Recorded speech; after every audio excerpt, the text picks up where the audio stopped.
वाहिगुरू जी का खालसा श्री वाहिगुरू जी की फतेह। मई 2020 ਨੂੰ पिछले दिनी यानी कि 2-3 दिन पहला एक सिंगर रंजीत बावे द्वारा फेसबुक ते यूट्यूब दे उत्ते एक गाना अपलोड किया गया जिसका सिरलेख है मेरा की कसूर है। ते उस गाने दे बोल हन कि भुखियां लई सुक्कियां ते पत्थरां लई दुੱਧ आ, गरीबड़े दी छां माड़ी ते गऊ दा मूत्र शुद्ध आ। ये गाना रंजीत बावे ने जो गाया स्पष्ट तौर ते ये साडे समाज दे विच पाड़ पाउण दा काम करेगा।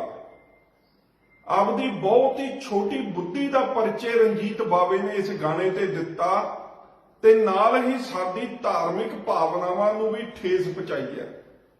मैं पूछना चाहता रंजीत बावा तेरी कही जी मत है ते कही जी तेरी बुद्ध है, तेनू ये भी नहीं पता कि जो साडियां आस्थावां जो साडी संस्कृति आदि काल तो चली आ रही है तू उस ते किंतु परंतु करन वाला हुंदा कौन है। सारे वेद पुराण इस शिवलिंग ते दुੱਧ चढ़ाउंदे होए ही निर्मित किए गए ने।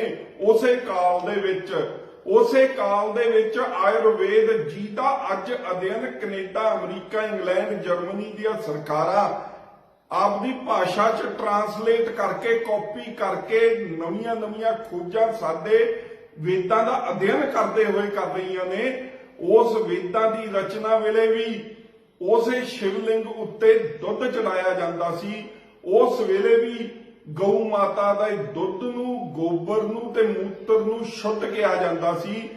जिथे संसार अज साडियां इन्वेंशनां दे मगर लग के नतमस्तक होके उन्होंने कॉपी करने की कोशिश कर रहा है, उस वेले दे सूझवान बंदे भी इसे तरीके दे नाल ही अपनी सूझबूझ का परिचय दिंदे हुए ते शिवलिंग ते दुੱਧ भी चढ़ाउंदे सी ते गऊ माता नूं भी पूजदे सी।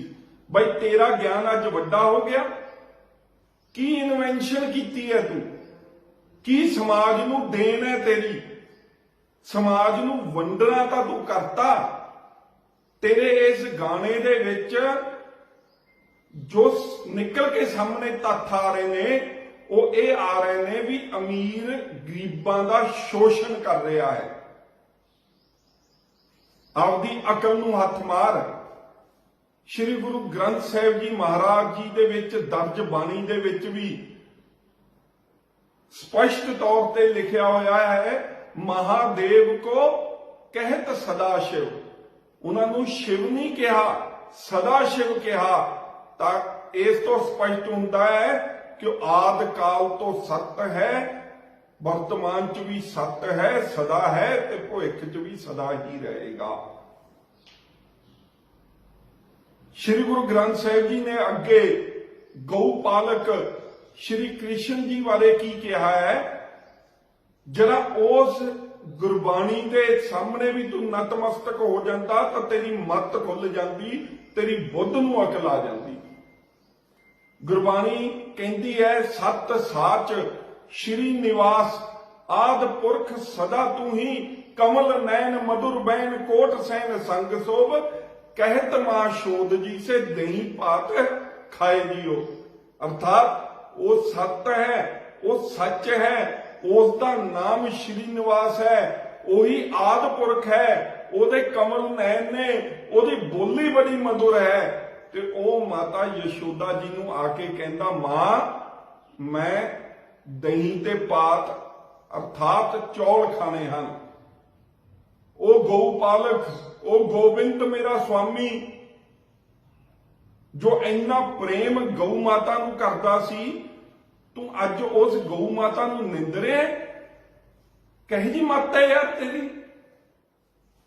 नाले तेरे गाने दे विच साडे जो आर्थिक तौर ते पछड़े हुए लोग ने उन्होंने तू भड़काउण की कोशिश की है, उन्होंने मानसिक शोषण करने की कोशिश की है, उन्होंने तू नीवा दिखाया है। उन्होंने आधार आस्ते ਉਹਨਾਂ ਦੀ ਗਰੋਥ ਵਾਸਤੇ, ਉਹਨਾਂ ਦੀ ਮੋਟੀਵੇਸ਼ਨ ਵਾਸਤੇ, ਉਹਨਾਂ ਦੇ ਟਾਰਗੇਟ ਵਾਸਤੇ ਤੂੰ ਇੱਕ ਵੀ ਗੱਲ ਨਹੀਂ ਕੀਤੀ ਆਪਦੇ ਗਾਣੇ 'ਚ। ਤੂੰ ਸਿਰਫ ਇਹ ਦਰਸਾਇਆ ਹੈ ਵੀ ਜਿਹਦੇ ਕੋਲ ਪੈਸੇ ਨੇ ਉਹ ਗਰੀਬ ਦਾ ਸ਼ੋਸ਼ਣ ਕਰ ਰਿਹਾ ਹੈ। ਉਹ ਕਮਲੇ ਬੰਦਿਆ, ਜੇ ਤੈਨੂੰ ਸਮਾਜ ਨੂੰ ਜੋੜਨਾ ਨਹੀਂ ਆਉਂਦਾ ਤਾਂ ਤੋੜਤਾ ਨਾ। ਤੈਨੂੰ ਪਤਾ ਹੈ ਜੋ ਆਰਥਿਕ ਤੌਰ ਤੇ ਸੰਪੰਨ ਲੋਕ ਨੇ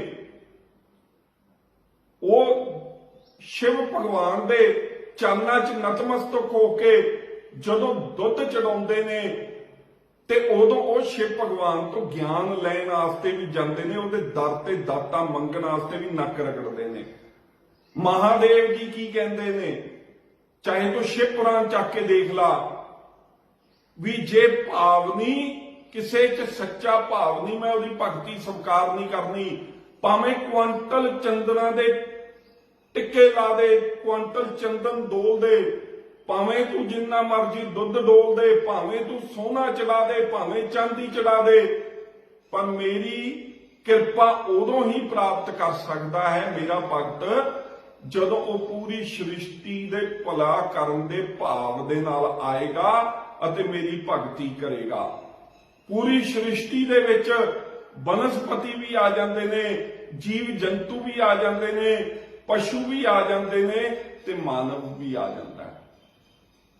ਜਿਹੜਾ ਭਗਤ, ਜਿਹੜਾ ਇਨਸਾਨ ਐਸ ਸੇਵਾ ਭਾਵਨਾ ਨੂੰ ਰੱਖਦੇ ਹੋਏ ਪੂਰੀ ਸ੍ਰਿਸ਼ਟੀ ਦੇ ਭਲੇ ਆਸਤੇ ਆਪਦੇ ਕਰਮ ਕਰੇਗਾ, ਉਸ ਤੇ ਹੀ ਸ਼ਿਵ ਦੀ ਕਿਰਪਾ ਵਰਸੇਗੀ, ਉਸ ਨੂੰ ਹੀ ਸ਼ਿਵ ਦੀ ਕਿਰਪਾ ਪ੍ਰਾਪਤ ਹੋਏਗੀ। ਅਰਥਾਤ ਜਿਹੜਾ ਜਦੋਂ ਸ਼ਿਵ ਮੰਦਿਰ ਜਾਊਗਾ ਉਹਦੇ ਮਨ ਦੇ ਵਿੱਚ ਇਹ ਭਾਵ ਪੈਦਾ ਹੋਣਗੇ ਕਿ ਮੈਂ, ਜੋ ਸਾਡੇ ਆਰਥਿਕ ਤੌਰ ਤੇ ਪਛੜੇ ਲੋਕ ਨੇ, ਜੋ ਮਾਨਵ ਸਭਿਅਤਾ ਹੈ, ਜੋ ਪਸ਼ੂ ਪਕਸ਼ੀ ਹਨ, ਜੋ ਜੀਵ ਜੰਤੂ ਹਨ, ਜੋ ਬਨਸਪਤੀ ਹੈ, ਉਹਦੀ ਮੈਂ ਉਧਾਰ ਕਰਾਂ, ਉਹਦਾ ਉਧਾਰ ਕਰਾਂ, ਉਹਦੀ ਮੈਂ ਸੇਵਾ ਕਰਾਂ। ਤੇ ਜੋ ਗਰੀਬ ਹੈ ਜਦੋਂ ਉਹ ਜਾਊਗਾ ਉੱਥੇ ਨਤਮਸਤਕ ਹੋਣ ਵਾਸਤੇ ਸ਼ਿਵ ਮੰਦਿਰ ਦੇ ਵਿੱਚ, ਉਸ ਦੇ ਮਨ ਦੇ ਵਿੱਚ ਇੱਕ ਭਾਵ ਜਗਣਗੇ, ਉਸ ਨੂੰ ਉੱਥੋਂ ਮੋਟੀਵੇਸ਼ਨ ਮਿਲੂਗੀ, ਉਸ ਨੂੰ ਪਤਾ ਰਹੂਗਾ ਕਿ ਮੈਂ ਜੇ ਆਪਣੇ ਭਗਤੀ ਭਾਵ ਦੇ ਨਾਲ ਸ਼ਿਵ ਚਰਨਾਂ ਦੇ ਵਿੱਚ ਬੇਨਤੀਆਂ ਕਰੂੰਗਾ ਤਾਂ ਮੇਰਾ ਵੀ ਜੀਵਨ ਦਾ ਸਤਰ ਉੱਤੇ ਉੱਠੇਗਾ, ਮੇਰਾ ਵੀ ਉਧਾਰ ਹੋਏਗਾ। ਬਾਈ ਜੀ ਇਹੀ ਕਾਰਨ ਹੈ ਕਿ ਜੋ ਸੰਪੰਨ ਪਰਿਵਾਰ ਹਨ, ਜੋ ਪ੍ਰਭੂ ਦੀ ਕਿਰਪਾ ਦੇ ਨਾਲ ਪੈਸੇ 'ਚ ਤਕੜੇ ਹਨ, ਉਹ ਗਰੀਬਾਂ ਤੇ ਅਤਿਆਚਾਰ ਨਹੀਂ ਕਰ ਰਹੇ, ਕਿਉਂਕਿ ਉਹਨਾਂ ਨੂੰ ਪਤਾ ਹੈ ਕਿ ਅਸੀਂ ਜਾ ਕੇ ਸ਼ਿਵ ਦੇ ਚਰਨਾਂ 'ਚ ਨਤਮਸਤਕ ਹੋਣਾ ਹੈ ਤੇ ਜੇ ਅਸੀਂ ਅਤਿਆਚਾਰ ਕਰਾਂਗੇ ਤਾਂ ਸਾਡੇ ਤੇ ਸ਼ਿਵ ਦੀ ਕਰੋਪੀ ਹੋਊਗੀ। ਕਹੀ ਜਿਹੀਆਂ ਗੱਲਾਂ ਕਰਦਾ ਯਾਰ ਤੂੰ ਸ਼ਿਵ ਭਗਤੀ ਨੂੰ ਨਿੰਦ ਰਿਹਾ। ਜਿਹੜੀਆਂ ਸਰਕਾਰਾਂ ਦੇ ਕੋਲੇ ਬਹੁਤ ਪੈਸੇ ਨੇ, ਬਹੁਤ ਸੰਸਾਧਨ ਨੇ, ਉੱਥੇ ਕ੍ਰਾਈਮ ਰੇਸ਼ੋ ਜ਼ਿਆਦਾ ਹੈ, ਉੱਥੇ ਡਿਪਰੈਸ਼ਨ ਜ਼ਿਆਦਾ ਹੈ। ਅਮਰੀਕਾ ਦੀ ਪੁਲਿਸ ਕੋਲੇ ਹੈਲੀਕਾਪਟਰ ਤੋਂ ਲੈ ਕੇ ਆਧੁਨਿਕ ਹਥਿਆਰਾਂ ਤੋਂ ਲੈ ਕੇ ਆਧੁਨਿਕ ਇਕਵਿਪਮੈਂਟਸ ਤੋਂ ਲੈ ਕੇ ਹਰ ਚੀਜ਼ ਸਾਡੇ ਮੁਲਕ ਨਾਲੋਂ ਕਿਤੇ ਜ਼ਿਆਦਾ ਹੈ ਤੇ ਉੱਥੇ ਕੋਈ ਭੁੱਖਾ ਵੀ ਨਹੀਂ ਰਹਿੰਦਾ, ਪਰ ਫਿਰ ਵੀ ਉਹ ਡਿਪਰੈਸ਼ਨ ਦੇ ਸ਼ਿਕਾਰ ਨੇ। ਪਦਾਰਥਾਂ ਦੇ ਨਾਲ ਸੁੱਖ ਨਹੀਂ ਮਿਲਦਾ, ਸੁੱਖ ਪ੍ਰਭੂ ਕਿਰਪਾ ਦੇ ਨਾਲ ਮਿਲਦਾ ਹੈ। ਪ੍ਰਭੂ ਕਿਰਪਾ ਦੇ ਨਾਲ ਨਿਰੋਗੀ ਕਾਇਆ ਹੁੰਦੀ ਹੈ, ਪ੍ਰਭੂ ਕਿਰਪਾ ਦੇ ਨਾਲ ਬਾਕੀ ਸਾਰੇ ਮਾਨਸਿਕ ਸੁੱਖ ਮਿਲਦੇ ਹਨ। ਅਮਰੀਕਾ 'ਚ ਡਿਪਰੈਸ਼ਨ ਜ਼ਿਆਦਾ ਹੈ, ਕੀ ਉੱਥੇ ਅਪਰਾਧ ਦੀ ਰੇਸ਼ੋ ਘਟ ਗਈ? ਇੰਨੇ ਸੰਸਾਧਨ ਹੋਣ ਦੇ ਬਾਵਜੂਦ ਵੀ ਉੱਥੇ ਅਪਰਾਧ ਵੀ ਜ਼ਿਆਦਾ ਹੈ, ਡਿਪਰੈਸ਼ਨ ਵੀ ਜ਼ਿਆਦਾ ਹੈ। ਹਿੰਦੁਸਤਾਨ 'ਚ ਗਰੀਬੀ 30-40% ਲੋਕ ਗਰੀਬ ਹਨ, ਪਰ ਉਹ ਮਾਨਸਿਕ ਡਿਪਰੈਸ਼ਨ 'ਚ ਨਹੀਂ ਹਨ, ਕਿਉਂਕਿ ਉਹ ਪਦਾਰਥਵਾਦੀ ਯੂਰਪੀਅਨ ਕੰਟਰੀਆਂ ਦੇ ਲੋਕਾਂ ਨਾਲੋਂ ਸੁਖੀ ਹਨ। ਤਾਂ ਹੀ ਮਾਨਸਿਕ ਡਿਪਰੈਸ਼ਨ ਨਹੀਂ, ਕਿਉਂਕਿ ਉਹ ਸ਼ਿਵ ਦੇ ਚਰਨਾਂ 'ਚ ਨਤਮਸਤਕ ਹੁੰਦੇ ਹਨ। ਜਿਹੜੇ ਤੁਹਾਡੇ ਵਰਗੇ ਚੰਦਕ ਲੋਕ ਹਨ ਜੋ ਲੱਚਰਤਾ ਲਿਆ ਰਹੇ ਹਨ ਗਾਣਿਆਂ ਦੇ ਵਿੱਚ, ਜੋ ਸਮਾਜ ਦੇ ਲੋਕਾਂ ਨੂੰ ਸੰਸਕ੍ਰਿਤੀ ਤੋਂ ਦੂਰ ਕਰਕੇ ਉਹਨਾਂ ਨੂੰ ਦੁੱਖਾਂ ਦੀ ਖਾਈ 'ਚ ਸਿੱਟ ਰਹੇ ਹਨ, ਤੁਸੀਂ ਸੰਗੀਤ ਦਾ ਵੀ ਨਾਮ ਬਦਨਾਮ ਕਰ ਰਹੇ ਹੋ। ਤੇ ਸੰਗੀਤ ਦੀ ਸੇਵਾ ਕਰਨ ਵਾਲੇ ਸੰਗੀਤਕਾਰਾਂ ਦਾ ਵੀ ਨਾਮ ਬਦਨਾਮ ਕਰ ਰਹੇ ਹੋ। ਬਾਈ ਤੂੰ ਦੱਸੇਗਾ ਯਾਰ ਗੱਲਾਂ, ਤੂੰ ਮਤ ਦੇਗਾ। ਮੈਂ ਤੇਰੀ ਵੀਡੀਓਆਂ ਦੇਖੀਆਂ ਨੇ, ਮੈਂ ਤੇਰੀਆਂ ਫੋਟੋਆਂ ਦੇਖੀਆਂ ਨੇ ਨੈਟ ਤੇ ਜਾ ਕੇ। ਤਕਰੀਬਨ ਤੇਰੀ 150 ਫੋਟੋ ਦੇ ਵਿੱਚ ਜਿਹੜੇ ਕੱਪੜੇ ਤੂੰ ਇੱਕ ਵਾਰ ਪਾਏ ਨੇ ਉਹ ਦੁਬਾਰਾ ਨਹੀਂ ਪਾਏ। ਤੂੰ ਮਤ ਦੇਗਾ ਸਮਾਜ ਨੂੰ। ਤੂੰ ਆਪਣੇ ਆਪ ਨੂੰ ਉਸ ਗਾਣੇ ਦੇ ਵਿੱਚ ਗਰੀਬ ਦੱਸ ਰਿਹਾ ਹੈ ਤੇ 65 ਕੇ 70 ਲੱਖ ਦੀ BMW ਕਾਰ ਦੀ ਡਿਲੀਵਰੀ ਲੈ ਰਹੀ ਫੋਟੋ ਤੇਰੀ ਨੈਟ ਤੇ ਪਈ ਹੈ। ਬੈਂਕਲੇ ਕਾਰ 2.5 ਕਰੋੜ ਰੁਪਏ ਦੀ ਆ, ਉਹਦੇ ਨਾਲ ਤੇਰੀ ਫੋਟੋ ਪਈ ਹੈ। ਮਰਸੀਡੀਜ਼ M ਕਲਾਸ ਦੇ ਨਾਲ ਤੇਰੀ ਖੜੇ ਦੀ ਤੇਰੀ ਫੋਟੋ ਪਈ ਹੈ ਨੈਟ ਤੇ। ਤੂੰ ਗਾਣੇ ਗਾ ਰਿਹਾ, ਮੁੰਡਾ ਜੱਟਾਂ ਦਾ ਤੇਰੇ ਪਿੱਛੇ ਗਲੀ 'ਚ ਗੇੜੇ ਮਾਰਦਾ ਤੇ ਕੁੜੀ ਅੱਗਿਓਂ ਕੁੜੀ ਵਾਲੇ ਪਾਸਿਓਂ ਤੂੰ ਕਹਿ ਰਿਹਾ ਮੈਂ ਪਤਾ ਕਰੂੰਗੀ ਤੈਨੂੰ ਮੇਰੇ ਘਰ ਦਾ ਪਤਾ ਕਿਹਨੇ ਦੱਸਿਆ। ਇਹੋ ਜਿਹਾ ਲੱਚਰ ਬੰਦੇ ਤੁਸੀਂ ਸਾਡੀ ਨੌਜਵਾਨ ਪੀੜ੍ਹੀ ਨੂੰ ਗੁੰਮਰਾਹ ਕਰਕੇ ਕੁਰੀਤੀਆਂ ਵਾਲੇ ਰਾਹ ਤੇ ਪਾਉਣ ਵਾਲੇ ਲੋਕ ਅੱਜ ਕਿਸੇ ਨਾ ਕਿਸੇ ਛੜਯੰਤਰ ਦੇ ਤਹਿਤ ਤੁਸੀਂ ਅੱਜ ਆਪਣੇ ਆਪ ਨੂੰ ਗਰੀਬ ਦਿਖਾ ਕੇ, ਗਰੀਬ ਦੱਸ ਕੇ ਸਮਾਜ ਦੇ ਅਮੀਰ ਤੇ ਗਰੀਬ 'ਚ ਪਾੜ ਪਾਉਣਾ ਚਾਹੁੰਦੇ ਹੋ।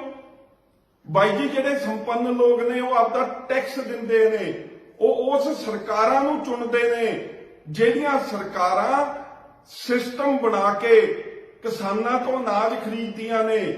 ਨਹੀਂ ਤਾਂ ਕਿਸਾਨਾਂ ਦਾ ਅਨਾਜ ਅੱਧ ਮੁੱਲ ਤੇ ਵੀ ਨਾ ਵਿਕੇ ਤੇ ਕਿਸਾਨ ਇੰਨੀਆਂ ਖੁਦਕੁਸ਼ੀਆਂ ਕਰ ਲੈਣ ਜਿਹਦਾ ਅੰਤ ਕੋਈ ਨਹੀਂ।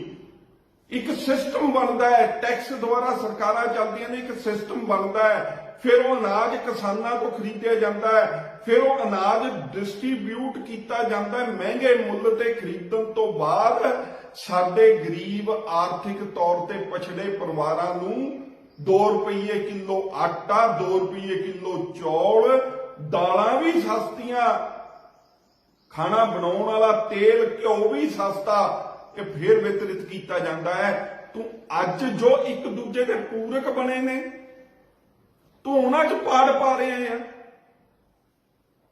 ਤੂੰ ਆਪਦੇ ਗਾਣੇ 'ਚ ਅੱਗੇ ਭਗਤ ਰਵਿਦਾਸ ਜੀ ਤੇ ਧੰਨੇ ਭਗਤ ਦੀ ਗੱਲ ਕੀਤੀ ਹੈ, ਕਦੇ ਉਹਨਾਂ ਦੇ ਚਰਨਾਂ 'ਚ ਨਤਮਸਤਕ ਹੋ ਕੇ ਉਹਨਾਂ ਦੀ ਬਾਣੀ ਤਾਂ ਸੁਣ ਲੈਂਦਾ। ਭਗਤ ਰਵਿਦਾਸ ਜੀ ਕਹਿ ਰਹੇ ਨੇ ਮੈਂ ਨੀਵਾਂ ਮੇਰੀ ਜਾਤ ਨੀਵੀਂ, ਮੈਂ ਤੋਰੀ ਸ਼ਰਨ ਪਿਆ ਰਾਜਾ ਰਾਮ। ਭਗਤ ਰਵਿਦਾਸ ਜੀ ਭਗਤੀ ਭਾਵ ਚਾ ਕੇ ਚਾਹੇ ਕੁਛ ਕਹੀ ਜਾਣ, ਪਰ ਅਸੀਂ ਭਗਤ ਰਵਿਦਾਸ ਜੀ ਦੇ ਚਰਨਾਂ 'ਚ ਆਪਦਾ ਨਤਮਸਤਕ ਹੁੰਦੇ ਆ ਤਾਂ ਕਰਮਾਂ ਦੁਆਰਾ ਭਗਤ ਰਵਿਦਾਸ ਜੀ ਦੀ ਜਾਤ ਸਾਤੋਂ ਉੱਚੀ ਹੈ। ਅਸੀਂ ਕਰਮਾਂ ਦੁਆਰਾ ਉਹਨਾਂ ਤੋਂ ਨੀਵੇਂ ਆ ਤਾਂ ਅਸੀਂ ਸਾਰੇ ਵਿਸ਼ਵ ਹਿੰਦੂ ਪਰਿਸ਼ਦ ਦੇ ਲੋਕ ਆਪਦੀ ਜਾਤ ਉਦੋਂ ਨੀਵੀਂ ਮੰਨਦੇ ਆ। ਅਸੀਂ ਵਿਸ਼ਵ ਹਿੰਦੂ ਪਰਿਸ਼ਦ ਵਾਲੇ ਜਾਤ ਪਾਤ ਮੰਤ ਪੰਥ ਸੰਪਰਦਾਇ ਦੇ ਵਿੱਚ ਕੋਈ ਫਰਕ ਨਹੀਂ ਰੱਖਦੇ। ਉਦੋਂ ਬਾਅਦ ਤੂੰ ਗਾਹਾਂ ਦੇ ਗਾਣੇ ਦੇ ਵਿੱਚ ਧੰਨੇ ਭਗਤ ਦੀ ਗੱਲ ਕਰਦਾ। ਉਹ ਪਾਪੀ ਬੰਦਿਆ, ਧੰਨੇ ਭਗਤ ਨੇ ਉਸੇ ਪੱਥਰਾਂ ਨੂੰ ਪੂਜ ਕੇ ਠਾਕੁਰ ਨੂੰ ਵਿਵਸ਼ ਕਰਤਾ ਤੇ ਉਸ ਠਾਕਰ ਨੇ ਆ ਕੇ ਧੰਨੇ ਭਗਤ ਦੀਆਂ ਫੇਰ ਉਹੀ ਗਊਆਂ ਚਰਾਈਆਂ ਜਿਹਦੇ ਮੂਤਰ ਦੇ ਉੱਤੇ ਤੂੰ ਪ੍ਰਸ਼ਨ ਚਿੰਨ੍ਹ ਕੀਤਾ। ਤੈਨੂੰ ਪਤਾ ਹੈ ਦੇਸੀ ਗਾਂ ਦੇ ਦੁੱਧ ਦੇ ਵਿੱਚ ਕਿੰਨੇ ਗੁਣ ਹਨ? ਉਹ ਥੋੜੇ ਵਰਗੇ ਲੋਕ ਤਾਂ ਲੋਕਾਂ ਨੂੰ ਬਗਰਲਾਉਣਾ ਜਾਣਦੇ ਨੇ, ਝੂਠੇ ਬਣ ਕੇ ਲੋਕਾਂ ਨੂੰ ਝੂਠੇ ਰਾਹ ਤੇ ਤੋਰਨਾ ਜਾਣਦੇ ਨੇ। ਉਹ ਕੋਈ ਰਿਸਰਚ ਨਹੀਂ ਕਰਦੇ, ਉਹ ਕੋਈ ਦੇਖਦੇ ਨਹੀਂ, ਉਹ ਗਿਆਨ ਹਾਸਲ ਨਹੀਂ ਕਰਦੇ।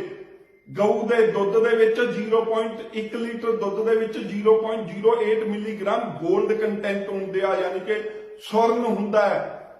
0.10 ਮਿਲੀਗ੍ਰਾਮ ਚਾਂਦੀ ਪਾਈ ਜਾਂਦੀ ਹੈ ਗਊ ਮਾਤਾ ਦੇ ਦੁੱਧ 'ਚ। ਜਿਹੜੇ ਅੱਜ ਵਿਦੇਸ਼ੀ ਭੱਜੇ ਫਿਰਦੇ ਨਾ A1 A2 ਦੁੱਧ, ਉਹ ਕੇਵਲ ਦੇਸੀ ਗਊ ਮਾਤਾ ਦਾ ਹੈ ਜੋ ਹਜ਼ਾਰਾਂ ਬਿਮਾਰੀਆਂ ਨੂੰ ਦੂਰ ਕਰਦਾ ਹੈ। ਗਊ ਮੂਤਰ ਦੇ ਨਾਲ ਪੈਸਟੀਸਾਈਡਸ ਬਣਦੇ ਨੇ, ਗਊ ਮੂਤਰ ਦੇ ਨਾਲ ਦਵਾਈਆਂ ਬਣਦੀਆਂ ਨੇ। ਵਿਦੇਸ਼ੀ ਲੋਕੀ ਸਾਡੇ ਦੇਸ਼ ਦੇ ਵਿੱਚੋਂ ਗਊ ਮੂਤਰ ਵੀ ਪੈਸੇ ਦੇ ਕੇ ਖਰੀਦਦੇ ਨੇ ਗੁਜਰਾਤ ਦੇ ਵਿੱਚੋਂ, ਤੇ ਦੇਸੀ ਗਾਂ ਦਾ ਗੋਬਰ ਵੀ ਖਰੀਦਦੇ ਨੇ। ਉਹ ਕਿਸੇ ਹੋਰ ਪਸ਼ੂ ਦਾ ਗੋਬਰ ਨਹੀਂ ਲੈ ਕੇ ਜਾਂਦੇ, ਸਾਡੀ ਗਊ ਮਾਤਾ ਦਾ ਹੀ ਲੈ ਕੇ ਜਾਂਦੇ ਨੇ। ਉਹ ਮੱਝ ਦਾ ਨਹੀਂ ਲੈ ਕੇ ਜਾਂਦੇ, ਉਹ ਅਮਰੀਕਨ ਜਿਹੜੇ ਪਸ਼ੂ ਨੇ ਉਹਨਾਂ ਦਾ ਨਹੀਂ ਲੈ ਕੇ ਜਾਂਦੇ। ਬਿਨਾਂ ਰਿਸਰਚ ਡਿਵੈਲਪਮੈਂਟ ਤੋਂ ਤੂੰ ਆ ਕੇ ਯਾਰ ਗਾਣਾ ਗਾਤਾ। ਝੂਠਾ ਬੰਦਾ तेरा पर्दाफाश होया पिया नैट ते तेरियां फोटोआं देख के। मैं पूरे समाज नूं ये बेनती करूंगा कि इस ते जदों महंगे कपड़े पाए हुए रणजीत बावे दे मूंह ते बोल मारियो, इनू महंगी कार ते देखिया ये तो पुछियो, ये बड़े घर च रहा ये तो पुछियो कि तू कहंदा सीगा भी मैं गरीबां दा मसीहा। तू आपदे गाने दे विच ये शो कीता भी मैं भी गरीब हां, तेरे बोल उस गाने दे जिहड़ा सुनूगा उहनूं पता लग जू। ते पर तू अज गरीबां वास्ते कर की रिहा?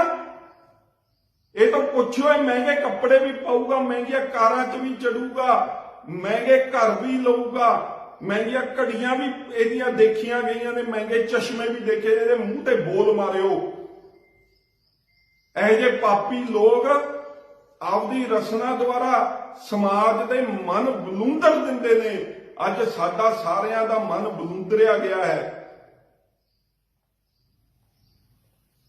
असीं बर्दाश्त नहीं करांगे जे साडी संस्कृति ते कोई उंगली उठाऊगा।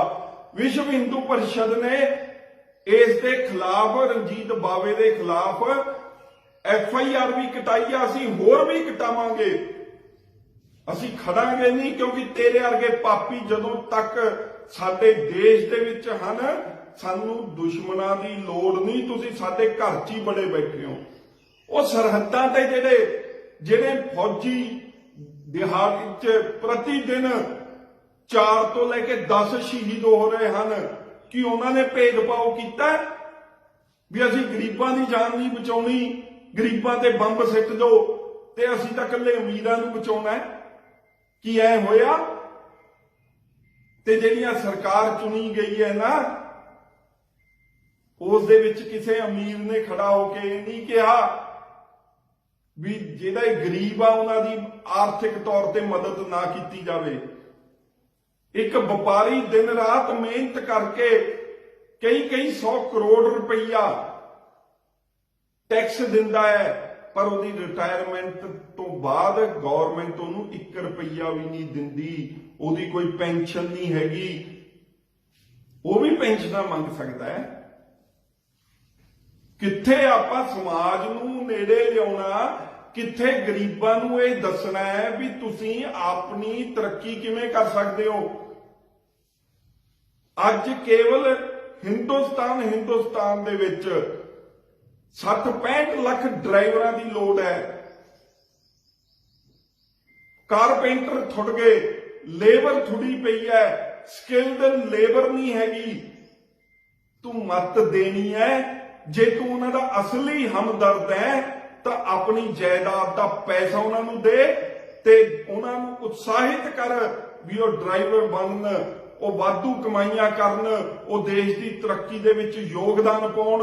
इहो ਜਿਹੇ गाने लिख यार तू, बेशर्म बंदा। तेनू जे थोड़े वर्गे साडे देश दे विच हन तां ही तां उन्हां दी गरीबी नहीं दूर हुंदी, क्योंकि थोड़े वर्गे साडे समाज नूं विचलित करी जांदे ने।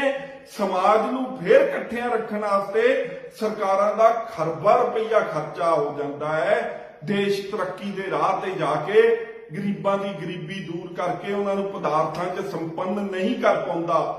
ਉਹ ਤੁਸੀਂ ਹਸਪਤਾਲ ਖੋਲੋਗੇ, ਸੰਪੰਨ ਲੋਕਾਂ ਦੇ ਟੈਕਸ ਗਏ ਤਾਂ ਗਰੀਬਾਂ ਨੂੰ ਮੁਫਤ 'ਚ ਦਵਾਈਆਂ, ਮੁਫਤ 'ਚ ਐਕਸ-ਰੇ, ਮੁਫਤ 'ਚ ਟੈਕਸ, ਇਹ ਸਾਰਾ ਕੁਝ ਉਹਨਾਂ ਦਾ ਗਰੀਬਾਂ ਦਾ ਤਾਂ ਹੀ ਹੁੰਦਾ ਹੈ ਜੇ ਸਾਡੇ ਸੰਪੰਨ ਸਮਾਜ ਤੇ ਆਰਥਿਕ ਤੌਰ ਦੇ ਸਮਾਜ ਦੇ ਵਿੱਚ ਪ੍ਰੇਮ ਭਾਵ ਹੈ।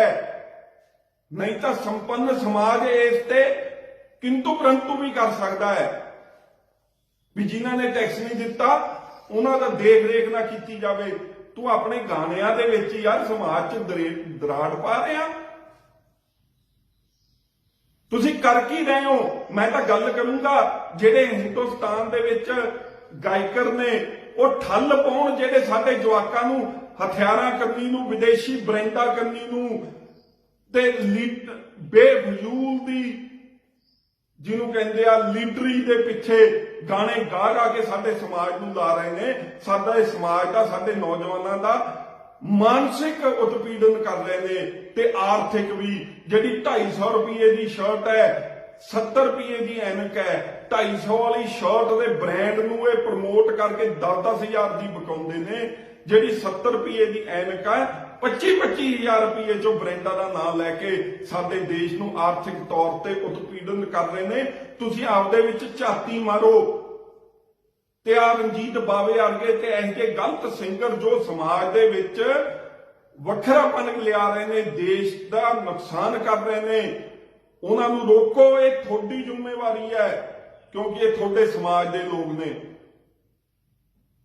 ਅੱਜ ਤੋਂ ਬਾਅਦ ਜੇ ਕੋਈ ਸਾਡੀਆਂ ਧਾਰਮਿਕ ਭਾਵਨਾਵਾਂ ਨੂੰ ਠੇਸ ਪਹੁੰਚਾਉਣ ਦੀ ਗੱਲ ਕਰੇਗਾ, ਅਸੀਂ ਮੂੰਹ ਤੋੜ ਜਵਾਬ ਦੇਵਾਂਗੇ, ਸਹਿਣ ਨਹੀਂ ਕਰਾਂਗੇ।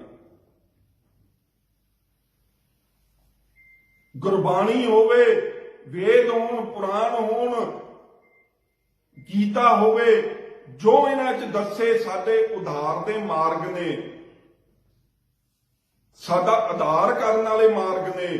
ਜੇ ਉਹਨਾਂ ਦੇ ਖਿਲਾਫ ਵੀ ਕੋਈ ਗੱਲ ਕਰੂਗਾ ਤਾਂ ਵਿਸ਼ਵ ਹਿੰਦੂ ਪਰਿਸ਼ਦ ਪੰਜਾਬ ਤੇ ਵਿਸ਼ਵ ਹਿੰਦੂ ਪਰਿਸ਼ਦ ਪੂਰੇ ਦੁਨੀਆ ਦੇ ਵਿੱਚ ਜੋ ਸੰਗਠਨ ਹੈ ਉਹ ਕਦੇ ਬਰਦਾਸ਼ਤ ਨਹੀਂ ਕਰੂਗਾ। ਅਸੀਂ ਧਰਮ ਦੀ ਲੜਾਈ ਵਾਸਤੇ ਹਮੇਸ਼ਾ ਤਿਆਰ ਹਾਂ ਤੇ ਇਹ ਜਿਹੇ ਪਾਪੀਓ ਥੋੜੇ ਕਰਕੇ ਹੀ ਸਾਡਾ ਸਮਾਜ ਵਿਚਲਿਤ ਹੁੰਦਾ ਹੈ, ਗਲਤ ਰਾਹ ਤੇ ਚੱਲਦਾ ਹੈ, ਰਾਮ ਰਾਜੇ ਦੀ ਸਥਾਪਨਾ ਦੇ ਵਿੱਚ ਅੜਚਨ ਆਉਂਦੀ ਹੈ।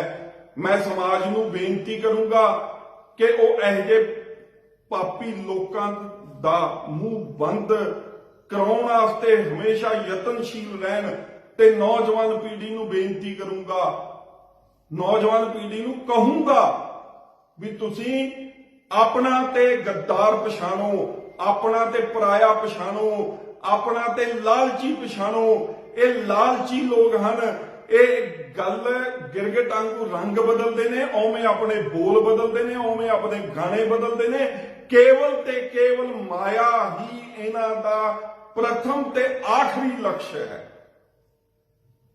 ਸਾਰਾ ਸਮਾਜ ਇਕਜੁੱਟ ਹੋ ਕੇ ਗਰੀਬਾਂ ਦੀ ਗਰੀਬੀ ਪਹਿਲਾਂ ਹਿੰਦੁਸਤਾਨ ਦੇ ਵਿੱਚੋਂ ਫਿਰ ਪੂਰੇ ਵਿਸ਼ਵ ਦੇ ਵਿੱਚੋਂ ਖਤਮ ਕਰਨ ਵਾਸਤੇ ਅਸੀਂ ਅੱਗੇ ਵਧੀਏ ਤੇ ਇਹ ਜਿਹੇ ਜਿਹੜੇ ਲੋਕ ਛੋਟੀਆਂ-ਛੋਟੀਆਂ ਗੱਲਾਂ ਵਿੱਚ ਪਾ ਦਿੰਦੇ ਨੇ ਜਿਹਦੇ ਨਾਲ ਸਾਡੀ ਨੌਜਵਾਨ ਪੀੜ੍ਹੀ ਸਾਡੇ ਸੰਸਕਾਰ ਤੇ ਧਰਮਾਂ ਤੋਂ ਦੂਰ ਹੋ ਜੇ। ਜਿਵੇਂ ਇਹਨੇ ਪੱਥਰਾਂ ਤੇ ਦੁੱਧ ਤੇ ਗਊ ਦੇ ਮੂਤਰ ਵਾਲੀ ਗੱਲ ਕੀਤੀ ਹੈ। ਇਹ ਜਿਹੇ ਚੁਸਤ ਚਲਾਕ ਲਾਲਚੀ ਲੋਕ ਇਹ ਕਿਸੇ ਦੇ ਕਹੇ ਤੇ ਹੀ ਇਹ ਜਿਹੇ ਕੰਮ ਕਰਦੇ ਨੇ, ਇਹ ਆਪ ਨਹੀਂ ਕਰਦੇ। ਉਹ ਪੰਜਾਬੀ ਵਾਲਾ ਗਾਣਾ ਹੈ ਨਾ, ਤੂੰ ਨਹੀਂ ਬੋਲਦੀ ਰਕਾਨੇ, ਤੂੰ ਨਹੀਂ ਬੋਲਦੀ, ਤੇਰੇ 'ਚ ਤੇਰਾ ਯਾਰ ਬੋਲਦਾ। ਇਹਨਾਂ 'ਚ ਮਾਓਵਾਦੀ, ਦੇਸ਼ ਦੇ ਟੁਕੜੇ ਕਰਨ ਵਾਲੇ, ਦੇਸ਼ ਧਰਮ ਪਰਿਵਰਤਨ ਕਰਾਉਣ ਵਾਲੇ, ਦੇਸ਼ ਨੂੰ ਗ੍ਰਹਿ ਯੁੱਧ ਕਰਨੀ ਨੂੰ ਛੇੜਨ ਵਾਲੇ ਉਹ ਯਾਰ ਇਹਨਾਂ ਨੂੰ ਪੈਸੇ ਦਿੰਦੇ ਆ, ਇਹ ਤਾਂ ਬੋਲਦੇ ਨੇ। ਲਾਲਚ ਵਸ ਬੋਲਦੇ ਨੇ, ਲਾਲਚ ਹੀ ਇਹਨਾਂ ਦਾ ਸਾਰਾ ਕੁਝ ਹੈ। ਸਾਡੇ ਸਮਾਜ ਨੂੰ ਇਹੋ ਜਿਹੇ ਪਾਪੀਆਂ ਤੋਂ ਗੁਰੇਜ਼ ਕਰਨਾ ਚਾਹੀਦਾ ਹੈ। ਮੈਂ ਸੱਚੇ ਪਾਤਸ਼ਾਹ ਦੇ ਚਰਨਾਂ 'ਚ ਬੇਨਤੀ ਕਰੂੰਗਾ, ਹੇ ਮੇਰੇ ਮਾਲਕ, ਇਹਨੂੰ ਇਹਦੇ ਕੀਤੇ ਦਾ ਫਲ ਮਿਲੇ ਤੇ ਸਾਰੇ ਸਮਾਜ ਨੂੰ ਆਹਵਾਨ ਕਰੂੰਗਾ ਕਿ ਇਹੋ ਜਿਹੇ ਪਾਪੀ ਨੂੰ ਛੱਡਿਓ ਨਾ। ਇਸ ਤੋਂ ਇਹਦੇ ਦੋਹਰੇ ਚਰਿੱਤਰ ਦੀਆਂ ਗੱਲਾਂ ਇਹਦੇ ਮੂੰਹ ਤੇ 24 ਘੰਟੇ ਵਗਾ ਕੇ ਮਾਰਿਓ। ਇਹਦੇ ਵੀਡੀਓਆਂ ਦੇਖੋ, ਪਿਛਲੇ ਇਹਦੇ ਲੱਚਰ ਗਾਣੇ ਦੇਖੋ ਤੇ ਗਾਹਾਂ ਵੀ ਸਮਾਜ ਦੇ ਵਿੱਚ ਦੱਸੋ ਤਾਂ ਕਿ ਰਣਜੀਤ ਬਾਵੇ ਵਰਗਾ ਦੋਹਰੇ ਚਰਿੱਤਰ ਵਾਲਾ ਦੋਗਲਾ ਬੰਦਾ ਮੁੜ ਕੇ ਸਮਾਜ ਦੇ ਵਿੱਚ ਸਮਾਜ ਨੂੰ ਵਿਚਲਿਤ ਕਰਨ ਵਾਸਤੇ ਕੋਈ ਇਹੋ ਜਿਹਾ ਗਾਣਾ ਜਾਂ ਕੋਈ ਇਹੋ ਜਿਹੀ ਗੱਲ ਨਾ ਕਰੇ। ਆਓ ਦੇਸ਼ ਨੂੰ ਰਾਮ ਰਾਜੇ ਕੰਨੀ ਨੂੰ ਲੈ ਕੇ ਜਾਈਏ। ਬੋਲੋ ਜੈ ਸ਼੍ਰੀ ਰਾਮ।